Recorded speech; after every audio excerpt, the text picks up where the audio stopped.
before they could even begin, Senator Robin Padilla stood up, and then it was Senator Alan Peter Cayetano, and then his sister, pertaining to the investigation into the 2019 SEA Games hosting by the Philippines. Does this come at an unfortunate time? Why only now? I mean, it's been the event happened in 2019.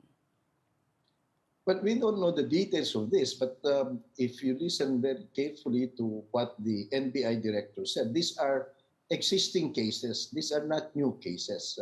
It only reveals the fact that in our country, depending who you are, sometimes the cases against you are shelved for the meantime. So if these are existing active cases, there's nothing wrong with pursuing them. Of course, they have to look at the context of how he said this. Was it really a threat? And if you're innocent, you should not be threatened by any of these things. So we don't know. I suppose it was also fair for them to wait for Director Matibag before they make all of these claims. Let's hear his side. But, you know, a sitting senator or even an impeachment court judge cannot exempt himself and, stop any investigation against him if there's enough basis. We have to understand that these are not new cases.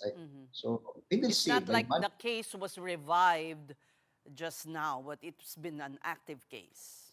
Yes, at that time, it was a very controversial case, but we don't know what happened to them. So should we not welcome if all of this, and not only that of Senator Kay, everybody else, as we try the impeachment case where there's much allegation about irregularities and corruption, should we not finish this quickly and go to the other cases?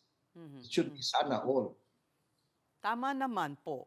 We can't leave that hanging as well. Yes, and everybody who has been tarnished or accused or suspected of any anomaly in that, they should welcome that, this case are finished and brought to their logical conclusion.